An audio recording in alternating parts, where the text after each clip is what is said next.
ప్రభునామంలో మీకందరికీ వందనాలు చెల్లిస్తున్నాను.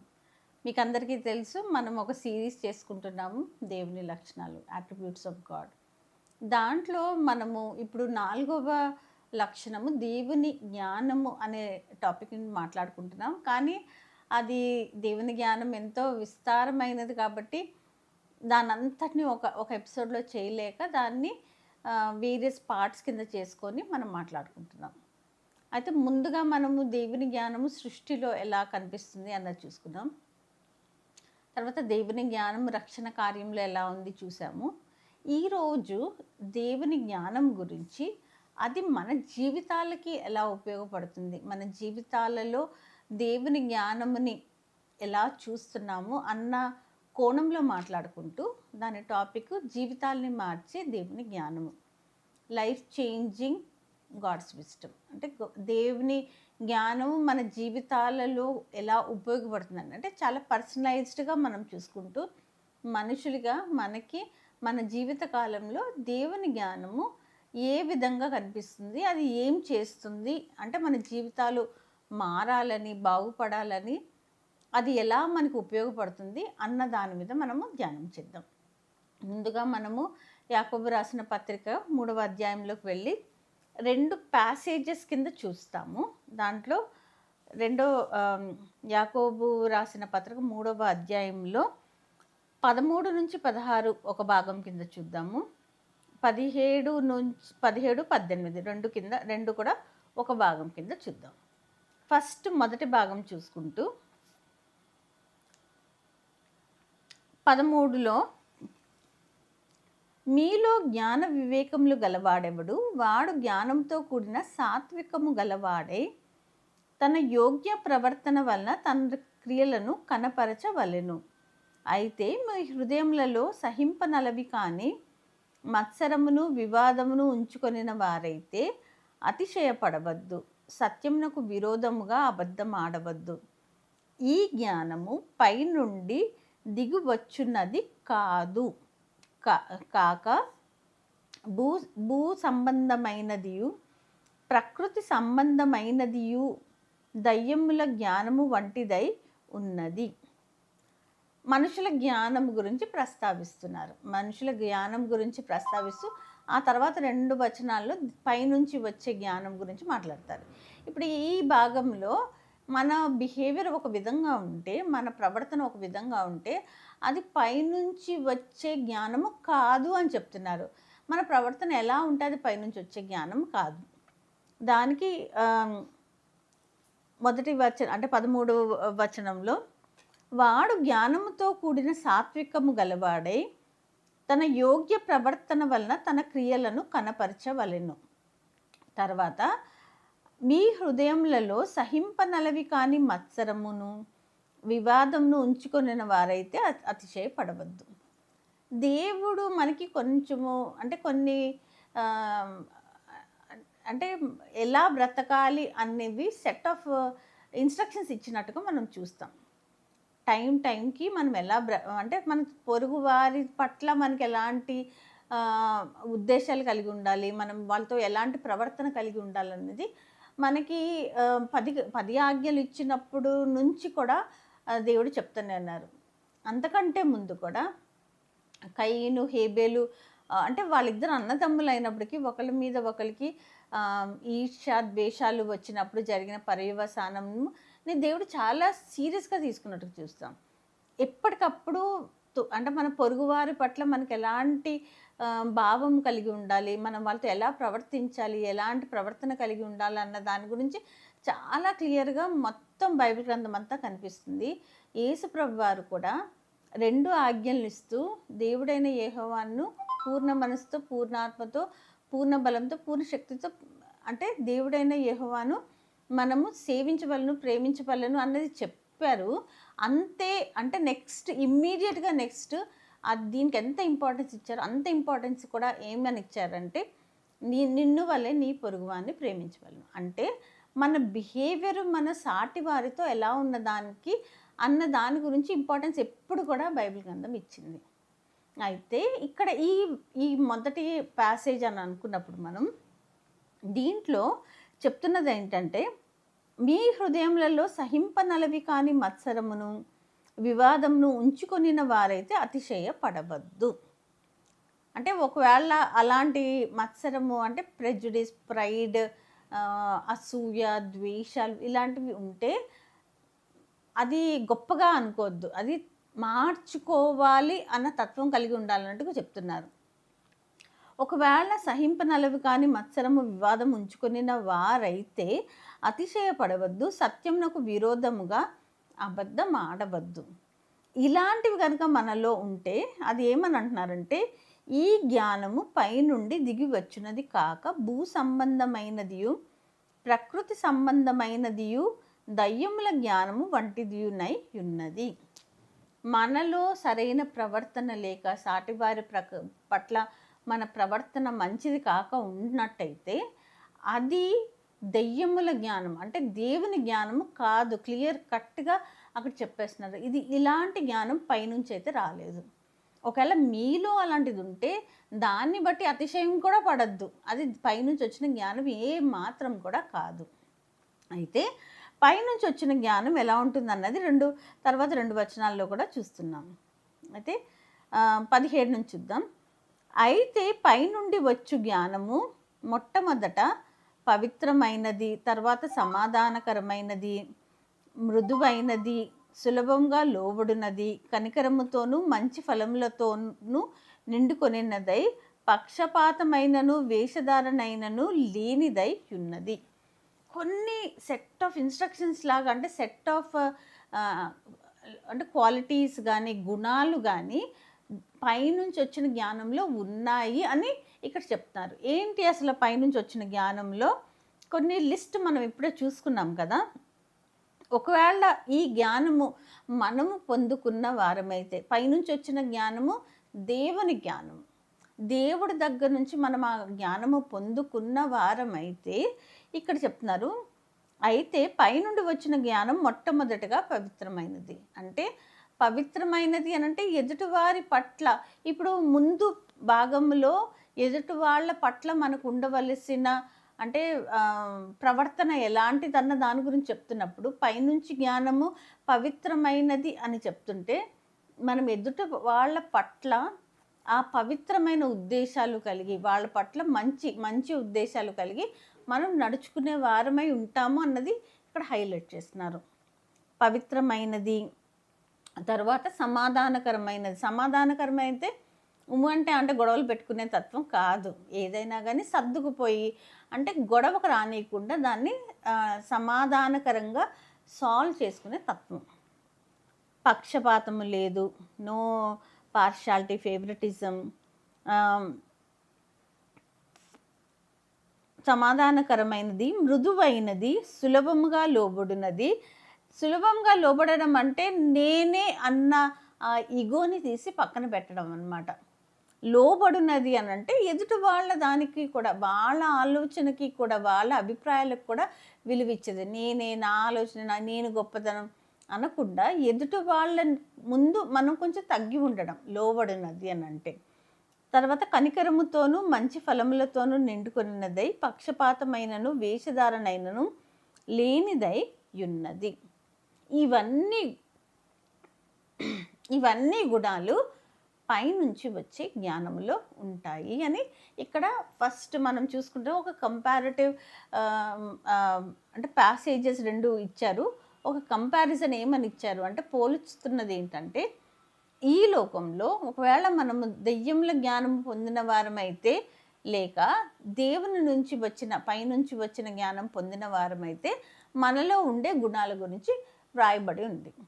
పైనుంచి వచ్చిన జ్ఞానం అయితే చక్కటి లక్షణాల గురించి రాసి ఉన్నాయి కదా 17లో. పవిత్రమైనది, సమాధానకరమైనది, మృదువైనది, సులభముగా లోబడినది, కనికరముతోనూ మంచి ఫలములతోనూ నిండుకున్నది. అంటే మన జీవితము ఫలభరితంగా ఉంటుంది. అందరినీ కలుపుకునేది కింద, అందరితోటి సమాధానంగా, అందరి పట్ల మృదువుగా, స్నేహభావము కలిగి, వాళ్ళ మేలు కోరి, వాళ్ళని కూడా వాళ్ళ ఉద్దేశాలకు కూడా ఇంపార్టెన్స్ ఇస్తూ అలా జరిగేది పైనుంచి వచ్చే జ్ఞానం. అదే లేదు మనం ఇక్కడే మనము అన్న దానికే మనకి ఎక్కువ ఇంపార్టెన్స్ ప్రవర్తిస్తూ ఎదుటి వాళ్ళ పట్ల సరైన బిహేవియర్ మనం ఒకవేళ కలిగి ఉండకుండా ఉంటే మనలో ఉండే లక్షణాల గురించి చెప్తూ 13లో వాడు జ్ఞానంతో కూడిన సాత్వికం గలవాడే తన యోగ్య ప్రవర్తనలో కనపరచవలెను. మీ హృదయములలో సహింపనలవి కాని మత్సరము, జెలసీ, ఈర్ష, అసూయ, ద్వేషము, పగ ఇవన్నీ ఉంటే అది దెయ్యముల జ్ఞానం. సరే, మనము ఇక్కడ కొన్ని లక్షణాలని కంపేర్ చేసుకుంటూ మాట్లాడుకున్నాం. దయ్యముల జ్ఞానం, దేవుని జ్ఞానం. మరి మనకి దేవుని జ్ఞానం కదా, మనము దేవుడు ఏం చేసినా అది చక్కగా శ్రేష్టమైన విధానంలో చేస్తారు. ఆయనకి తెలిసి ఉన్నదంతటిని కూడా చక్కటి విధానములో ఆయన ఇంప్లిమెంట్ చేసేదాన్నే మనం జ్ఞానం అనుకుంటున్నాం, దేవుని జ్ఞానం అని అనుకుంటున్నాం. సరే, దేవుని జ్ఞానము మనుషుల జ్ఞానం, దయ్యముల జ్ఞానము అని ఆలోచించుకున్నప్పుడు మనం అందరం అంటే మన జీవితాలు మారాలి, లైఫ్ చేంజింగ్ విజ్డమ్ అని అనుకుంటున్నప్పుడు మన జీవితాలు ఒకవేళ మారాలి అనుకుంటే ఈ పైనుంచి వచ్చే జ్ఞానంలోని లక్షణాలు పొందుకున్న వారమే ఉండాలి మనం. అది కదా మనం ఆలోచిస్తుంది. అయితే ఎలా పొందుకుంటాము, అవి పొందుకునే ప్రక్రియ ఎలా ఉంటుంది? ఇప్పుడు మనం అందరం కూడా దేవుని జ్ఞానమును పొందుకున్న వారమైతే మన జీవితాలను మార్చుకున్న వారం అవుతాం.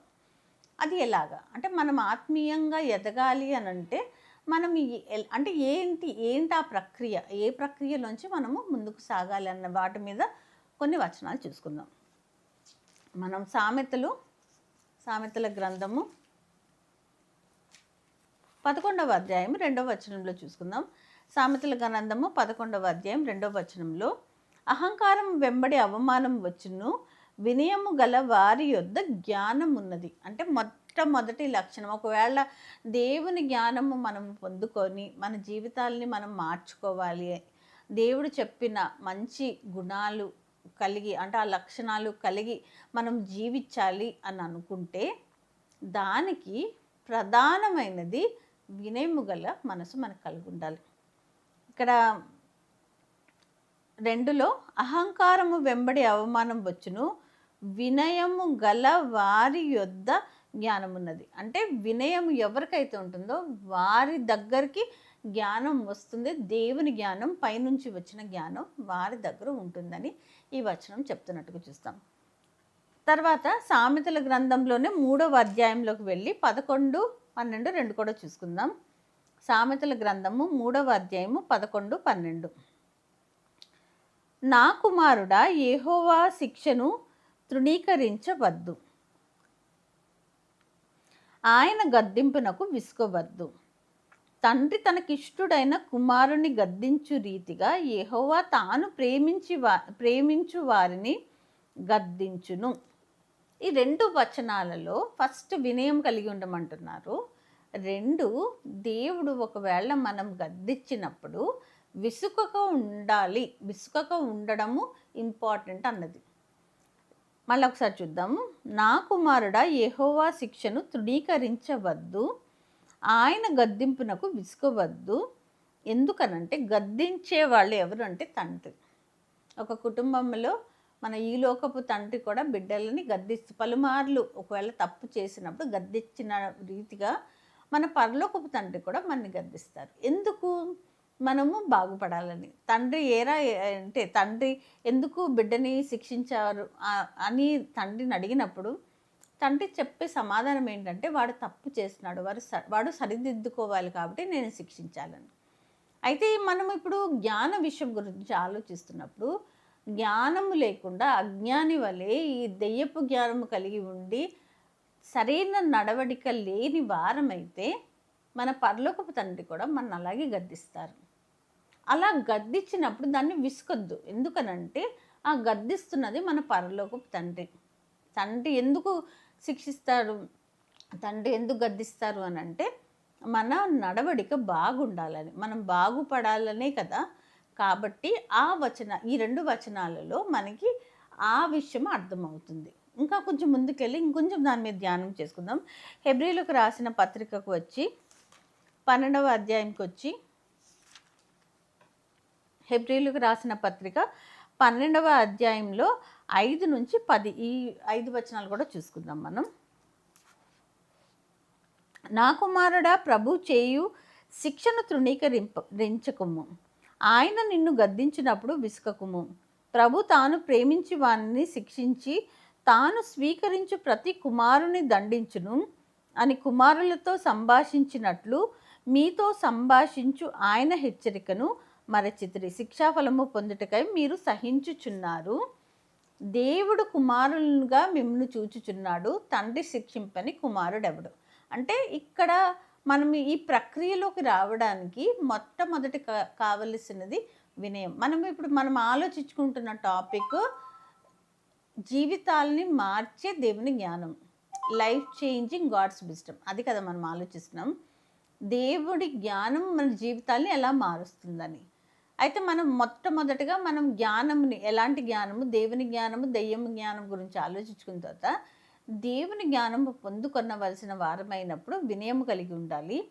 ఆయన ఎప్పుడైతే మనని ఒకవేళ సరిదిద్దుతూ ఉంటారో, శిక్షిస్తారో, గద్దిస్తారో అప్పుడు విసుగకుండా ఉండాలి. ఎందుకు అనంటే మన మేలు, మన బాగు కోరుతున్నది మన పరలోకపు తండ్రి. మనం ఆత్మీయంగా ఎదగాలని ఆలోచిస్తున్నది మన పరలోకపు తండ్రి. కాబట్టి ఒక తండ్రి బిడ్డను శిక్షించినట్టు, తండ్రి కుమారుడిని శిక్షించినట్టుగా ఆయన మనని సరిదిద్దుతూ ఉంటారు. అంటే ఈ శిక్షలో, ఈ గద్దింపులో భాగంగా మనం ఆత్మీయంగా ఎదగాలని మనని గద్దిస్తున్నట్టుగా మనం చూస్తాం. 8 నుంచి చూద్దాం. కుమారులైన వారందరూ శిక్షలో పాలు పొందుచున్నారు. మీరు పొందని ఎడల దర్బీజులే గాని కుమారులు కారు, మరియు శరీర సంబంధులే తండ్రులు మనకు శిక్షకులై ఉండిరి. వారి యందు భయభక్తులు కలిగి ఉంటుంది. అట్లయితే ఆత్మలకు తండ్రి అయిన వానికి మరి ఎక్కువగా లోబడి బ్రతకవలను కదా అని. వారి కొన్ని దినముల మటుకు తమకిష్టము వచ్చినట్టు మనల్ని శిక్షించరు కానీ మనము తన పరిశుద్ధతలో పాలు పొందవలెనని మన మేలు కొరికి ఆయన శిక్షించుచున్నాడు. అంటే మనం మేలు కొరికి ఆయన మనని గద్దించడం కానీ మనని శిక్షించడం కానీ చేస్తున్నారు. ఈ మొత్తం 5 వచనాల్లో మనకు కనిపిస్తుంది అదే. అంటే మనకి తండ్రికి ఉన్న సంబంధాన్ని గుర్తు చేస్తూ మనము తండ్రికి ఉన్న బిడ్డలము, కుమారులము అని గుర్తు చేస్తూ, ఎలా అయితే తండ్రి బిడ్డలను గద్దించి సరి చేస్తారో మీరు కూడా అలాంటి శిక్షణలో ఉన్నారని గుర్తుంచుకోండి. అప్పుడు మీ నడవడిక మారుతుంది. అప్పుడు ఆత్మీయంగా మీరు ఎదుగుతారు. అది ఒక భాగం. చాలామంది అంటారు నడవడిక వరకు అయితే పర్వాలేదు, కానీ నేను ఏ తప్పు చేయలేదు, నేను ఏ అన్యాయం ఎవరికి చేయలేదు, నేను పుట్టుబుద్ధరిగి చాలా సత్ప్రవర్తనతోటే ఉన్నాను, మరి నా జీవితాల్లో ఎందుకు ఇంత కష్టమయంగా ఉంది, ఎందుకు నాకు ఇన్ని కష్టాలు వచ్చాయని అని ప్రశ్నించే వాళ్ళు కూడా చాలామంది ఉంటారు. అండ్ చూస్తే కూడా నిజంగానే కొంతమంది వాళ్ళు ఏమీ చేయకపోయినా కూడా శ్రమలు అనుభవిస్తున్నట్టుగా కూడా మనం చూస్తాం. మరి ఎందుకు ఈ శ్రమలు, ఏంటి ఈ శ్రమలు అంటే శిక్షణ వరకు, గద్దింపు వరకు ఒకే అర్థం అవుతుంది మనకి. మరి శ్రమల సంగతి ఏంటి, దాని గురించి ఏంటి అన్న దాని గురించి మనం ఇంకా ముందుకు వెళ్తూ కొన్ని వచనాలు చూసుకుందాం. యెషయా రాసిన గ్రంథము 53వ అధ్యాయము 10వ వచనం చూసుకుంటే, యెషయా గ్రంథము 53:10.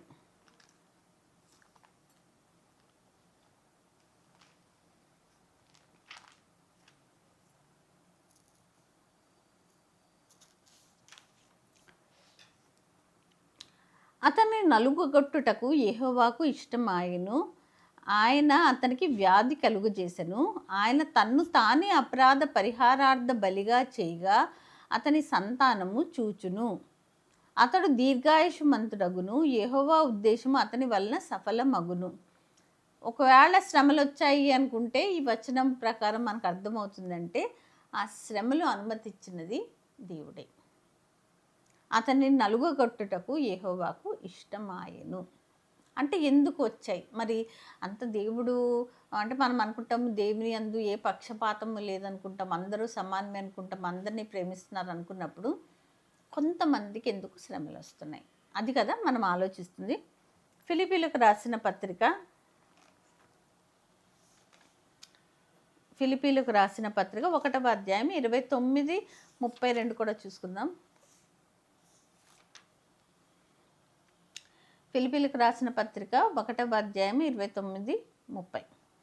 ఏలైనగా మీరు నాయందు చూచినట్టు నాయందున్నది మీరిప్పుడు వినుచున్నట్టు పోరాటము మీకును కలిగి ఉన్నందున క్రీస్తు నందు విశ్వాసం ఉంచుట మాత్రమే గాక ఆయన పక్షమున శ్రమపడుటయు ఆయన పక్షమున మీకు అనుగ్రహింపబడెను. శ్రమలు అనుగ్రహింపబడనేంటి? శ్రమలు అనుగ్రహించబడినందుకు ఆనందించడం ఏంటి అన్నది ఇక్కడ. మీకు అనుగ్రహించబడింది. అనుగ్రహించబడడం అంటే అదొక వరం కింద వచ్చినట్టుగా. అంటే ఎందుకు శ్రమల గురించి అలా ఆ కాంటెక్స్లో ఎందుకు మాట్లాడుతున్నారు అని అంటే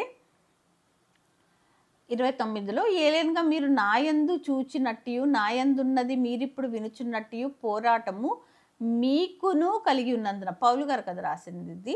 ఆయన జీవితం అంతా కష్టాలమయం, అందరికీ తెలుసు. ఆయన చాలా శ్రమలు అనుభవించారు. అటువంటి శ్రమలు మీకు కూడా వచ్చినందుకు మీకును కలిగి ఉన్నందున క్రీస్తు యందు విశ్వాసం ఉంచుట మాత్రమే గాక ఆయన పక్షంన శ్రమపడుటయు ఆయన పక్షంన మీకు అనుగ్రహింపబడిన. ఎందుకు అంత అంటే క్రీస్తు ప్రభువారు శ్రమ పడ్డారు, ఆయన పక్షంగా అంటే ఆయనలాగా నేను కూడా శ్రమ పడుతున్నాను పౌలు గారు అంటున్నారు. నేను ఎలా శ్రమ పడుతున్నారో మీకు కూడా అలాంటి శ్రమలు వచ్చాయి కాబట్టి అది మీకు అనుగ్రహింపబడెను. దాని ఉద్దేశం ఏమిటంటే శ్రమ పడిన తర్వాత యేసు ప్రభువారు చనిపోయి తిరిగి లేచి మహిమలోకి ప్రవేశించారు. అయితే ఇక్కడ పౌలు గారు ఆయన ఉద్దేశం ఏంటంటే ఇప్పుడు ఈ కొద్ది కాలము మనము శ్రమ పడిన తర్వాత ఈ శ్రమలు అయిపోయిన తర్వాత ఎలాగైతే యేసు ప్రభువారు మహిమలోకి ప్రవేశించారో ఆయన మహిమలో పాలు పంచుకునే అవకాశం మనకి కూడా వస్తుంది అన్న విషయాన్ని ఆయన హైలైట్ చేస్తూ చెప్తున్నారు. ఇంకొక వచనం చూద్దాము. అపోస్తుల కార్యంలోకి వచ్చి మనము 14వ అధ్యాయము 22వ వచనం చూసుకుందాం. అపోస్తుల కార్యములు 14:22.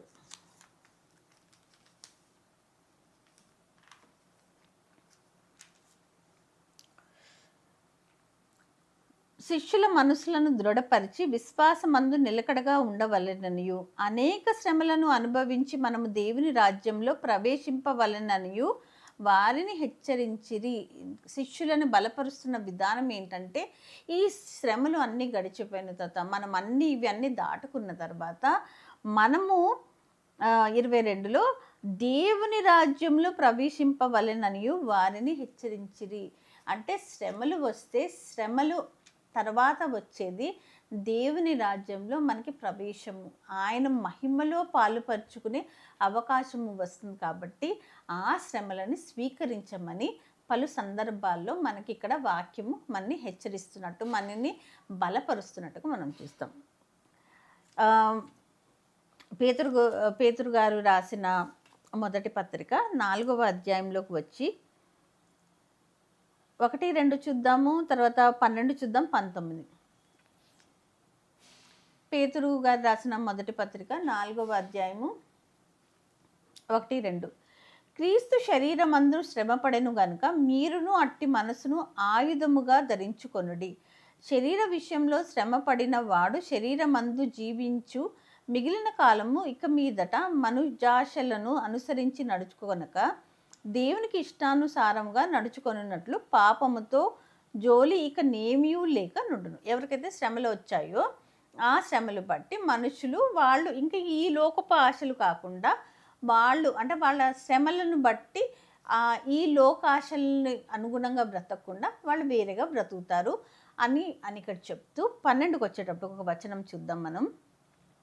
ప్రియులారా, మిమ్మును శోధించుటకు మీకు కలుగుచున్న అగ్ని వంటి మహాశ్రమను గూర్చి ఆయన అంటున్న మాట చూద్దాము. నాకు భలే అనిపిస్తుంది ఈ భాగం. మీకేదో ఒక వింత సంభవించినట్లు ఆశ్చర్యపడుకుడి. అంటే శ్రమలు వచ్చినప్పుడు నా జీవితం ఇంతే, నేనింతే, నాకే జరుగుతుంది అని కృంగుబాటు ఉంటుంది. అయితే ఇక్కడ పేతురు గారు రాసిందంటే అగ్ని వంటి శ్రమలు, అగ్ని వంటి మహాశ్రమను గూర్చి మీకేదో ఒక వింత సంభవించేనని ఆశ్చర్యపడుకుడి అని చెప్తున్నారు. 13 కూడా ఒకసారి చూసుకుంటే, క్రీస్తు మహిమ బయలుపరచబడినప్పుడు మీరు మహానందముతో సంతోషించు నిమిత్తము క్రీస్తు శ్రమలలో మీరు పాలివారై ఉన్నంతగా సంతోషించుడి. అంటే మీకే వచ్చాయి కదా, మీకే అని మీ మీద సెల్ఫ్ పిటీ, జాలి, మీకేదో ఒక వింత సంభవించనని అనుకోవద్దు. క్రీస్తు ప్రభువారు ఎలాగైతే శ్రమలు అనుభవించిన తర్వాత ఆయన ఆయన మహిమ బయలుపరచబడినప్పుడు మీరు కూడా మహానందముతో సంతోషించు నిమిత్తము మీరు శ్రమలలో పాలు పంచుకుంటున్నారు. 19 కిందకు వచ్చి చూసుకుంటే, కాబట్టి దేవుని చిత్త ప్రకారము బాధపడువారు సత్ప్రవర్తన గలవారే నమ్మకమైన సృష్టికర్తకు తమ ఆత్మలను అప్పగించుకొనవలెను. అంటే ఇప్పుడు శ్రమలలో ఏదో జాలి పడిపోయి, దుఃఖపడిపోయి, చింతపడిపోయి, దిగులు పడిపోయే అవసరం లేదు. మీరు ఎందుకు ఎన్నుకొనబడ్డారు? శ్రమలు అనుభవించడానికి మీకే ఎందుకు అలాంటి వచ్చింది? ఆ కష్టం మీకే ఎందుకు వచ్చిందంటే, అంటే ఆ ప్రక్రియలో శ్రమలు అనుభవించిన తరువాత మహిమలోకి యేసు ప్రభువారు ఎలా ప్రవేశించారో, ఆయన మహిమతో మరి ఒక్కసారి మన దగ్గరికి వచ్చినప్పుడు, అప్పుడు ఆయనతో పాటు దేవుని రాజ్యంలోకి ప్రవేశించడానికి అవకాశము పొందుకున్న వారమై ఉంటాము. కాబట్టి మనము దాని యందు ఆనందపడాలి, కానీ ఏదో ఒక జరిగిపోయింది అని దిగులు చెందకూడదని చెప్తున్నట్టుగా మనం చూస్తాం. యేసుప్రభు వారు కూడా ధన్యతల గురించి మత్తయి సువార్త 5వ అధ్యాయంలో శ్రమల గురించి, శ్రమలు పడే వారి గురించి మాట్లాడుతూ 5వ అధ్యాయంలో 10 నుంచి 12 వరకు చూసుకుంటే, నీతి నిమిత్తము హింసింపబడువారు ధన్యులు, పరలోక రాజ్యం వారిది. నా నిమిత్తము జనులు మిమ్మును నిందించి హింసించి మీ మీద అబద్ధ మాటలు ఎల్ల పలుకున్నప్పుడు మీరు ధన్యులు, సంతోషించి ఆనందించుడి, పరలోకమందు మీ ఫలము అధికమగును. ఈలాగు వారు మీకు పూర్వమందుండిన ప్రవక్తలను హింసించిరి. యోహాను రాసిన సువార్తలోకి వచ్చి 16వ అధ్యాయము 33 చూసుకుందాము. యోహాను 16:33, నాయందు మీకు సమాధానము కలుగునట్లు ఈ మాటలు మీతో చెప్పుచున్నాను. లోకంలో మీకు శ్రమ కలుగును, అయినను ధైర్యము తెచ్చుకొనుడి, నేను లోకమును జయించి ఉన్నాను. యేసుప్రభు వారు ధైర్యపరుస్తున్న మాటలు. నేను లోకమును జయించున్నాను. మీకు శ్రమలు పడినప్పుడు మీరు కూడా ధైర్యం వహించండి, మీరు కూడా ఈ శ్రమలను అధిగమిస్తారు. 15 ఇదే గ్రంథం యోహాను సువార్త 15వ అధ్యాయంలోకి వచ్చి 20వ వచనం ఒకసారి చూసుకుందాము. దాసుడు తన యజమానుని కంటే గొప్పవాడు కాడని నేను మీతో చెప్పిన మాట జ్ఞాపకము చేసుకొనుడి. లోకులు నన్ను హింసించిన ఎడల మిమ్మును కూడా హింసింతురు, నా మాట గైకొనిన ఎడల మీ మాట కూడా గైకొందురు. అంటే శ్రమలు అన్నది చాలా కామన్గా ఉంటాయి అన్న మాట చెప్తున్నారు. రోమీలకు రాసిన పత్రిక మనం 8వ అధ్యాయం 28లో చూసుకుందాం. రోమా 28:28, దేవుని ప్రేమించు వారికి అనగా ఆయన సంకల్పము చొప్పున పిలువబడిన వారికి మేలు కలుగుటకై సమస్తమును సమకూడి జరుగుచున్నవని ఎరుగుదుము.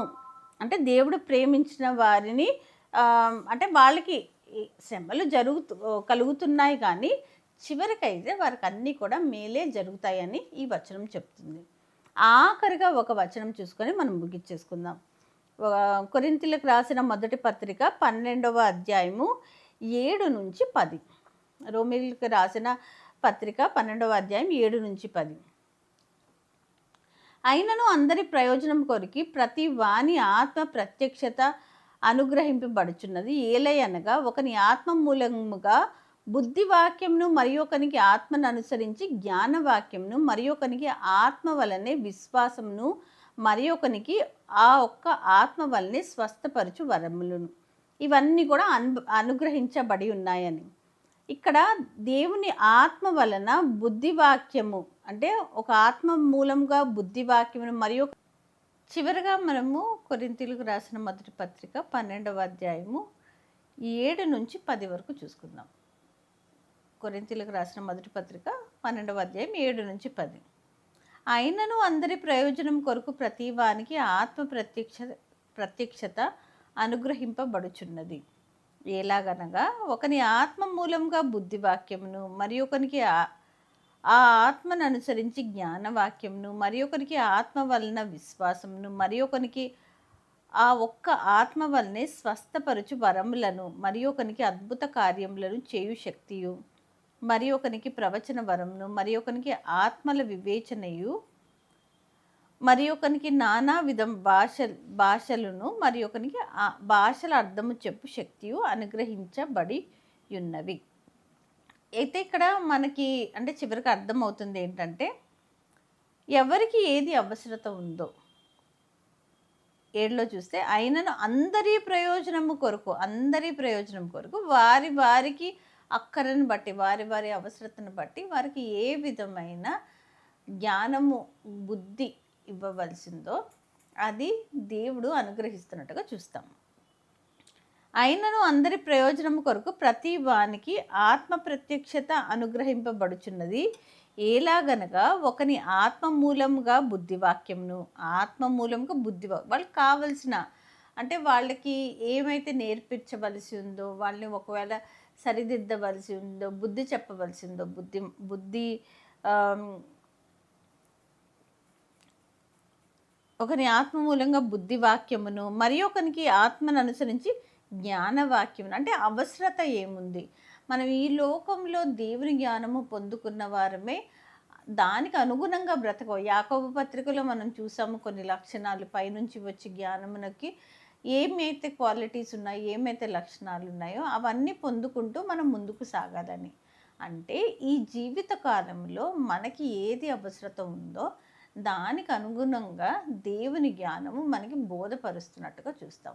మన ఆత్మీయ ఎదుగుదల కొరకు మనకి దేవుని జ్ఞానం, పైనుంచి వచ్చే జ్ఞానం మనకి ఇవ్వబడుతుంది. అన్నిటికంటే ముఖ్యంగా శ్రమలలో ఉన్నప్పుడు, ఈ శ్రమలు ఎందుకు వచ్చాయి అన్న ప్రశ్న వచ్చినప్పుడు దానికి కూడా సమాధానం కింద అది దేవుని జ్ఞానము బట్టి మనము ఒకవేళ శ్రమల గుండా వెళ్ళినప్పుడు ఆయన మనకి తోడుగా ఉన్నారు. అది ఒకటి. 2, ఎలాగో అయితే క్రీస్తు ప్రభువారు శ్రమలను అధిగమించి మహిమలోకి ప్రవేశించారో అలాంటి అవకాశం మనకు కూడా ఉంది, అలాంటి భాగ్యం మనకు కూడా ఇవ్వబడింది అన్నది గుర్తు చేస్తూ దేవుని వాక్యం మనతో మాట్లాడుతుంది. అంటే మనం ఈ లోకంలో ఎలాంటి పరిస్థితుల్లో ఉన్నా దానికి ఏ విధమైన సహాయం కావాల్సి వచ్చినా ఏదైనప్పటికీ కూడా దేవుని జ్ఞానం మనకి అందిస్తుంది. దేవుని జ్ఞానము మనము చూసుకున్నాము. దేవుని విజ్ఞానము, దేవునికి సమస్తము తెలుసు. దేవుని జ్ఞానము ఆ తెలిసిన సమస్తాన్ని సరైన విధంగా పర్ఫెక్ట్ వేలో దాన్ని ఇంప్లిమెంట్ చేసేది, దాన్ని ఆచరణలో పెట్టేదే జ్ఞానము. మన దేవునికి సమస్తము తెలుసు, సమస్తము సరైన మార్గంలో ఇంప్లిమెంట్ చేయడం, ఆచరించడము, అవలంబించడము అది తెలుసు మన దేవునికి. దాని గురించి మనం ఇప్పుడు ధ్యానం చేసుకున్నాం. ఇంకా దేవుని జ్ఞానం గురించి ఇంకొక విషయాన్ని మనం నెక్స్ట్ ఎపిసోడ్లో చూద్దాము. అప్పుడు మనం కలుసుకుందాము. అంత మటుకు అందరికీ వందనాలు.